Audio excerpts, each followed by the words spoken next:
Democrats who haven't endorsed Zohran Mamdani offer muted defense as Trump targets him. Jerry Nadler, one of the few who has endorsed Mamdani, tells The Independent the president is out of his. Democrats who have not endorsed Zohran Mamdani offered caution defenses as President Donald Trump threatens to deport the Democratic nominee for mayor of New York City. Trump hinted at the need to deport Mamdani during a press conference in Ochoape, Florida, after he visited the state's Alligator Alcatraz, which will serve as a detention center for migrants. "Look, we don't need a communist in this country, but if we have one, I'm going to be watching over them very carefully on behalf of the nation," Trump said at the time.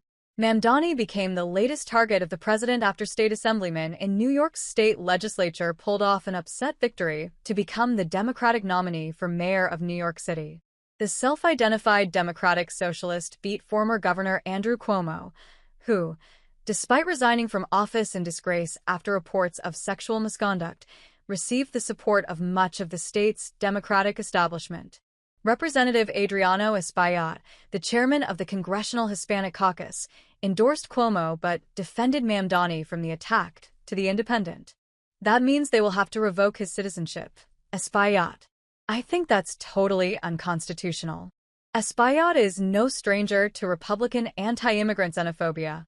In March, when he delivered the Spanish response to Trump's joint address to Congress, the National Republican Congressional Committee tweeted that Democrats literally chose an illegal immigrant to give their response to President Trump's address.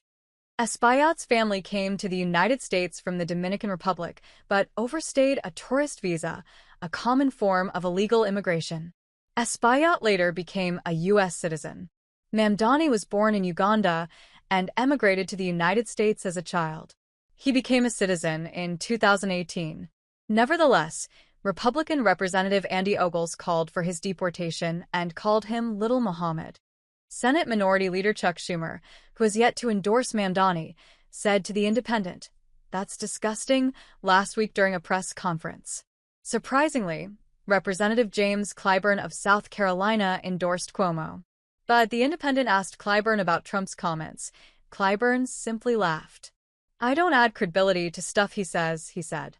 When asked about the fact he endorsed Cuomo, Clyburn told The Independent, "So, what's that got to do with it?" Many Democrats continue to have reservations about Mamdani. Some supporters of Israel in the party criticized him for not denouncing the phrase "Globalize the Intifada" because he said it had different meanings for different groups of people. Mamdani said in a podcast interview with The Bulwark that phrase can be used to incite violence, but also to advocate for the rights of Palestinians against the Israeli government. But Representative Dan Goldman of New York, a major supporter of Israel who met with Mamdani last week, criticized the remarks by Trump. "How can you deport a U.S. citizen?" Goldman said. "So far, few lawmakers have endorsed him. But one of the few members of Congress who endorsed him, Representative Jerry Nadler, who is Jewish, defended him." Zohran Mamdani is a citizen of the United States, Nadler told The Independent. "There is no grounds to deport him whatsoever. The president is out of his."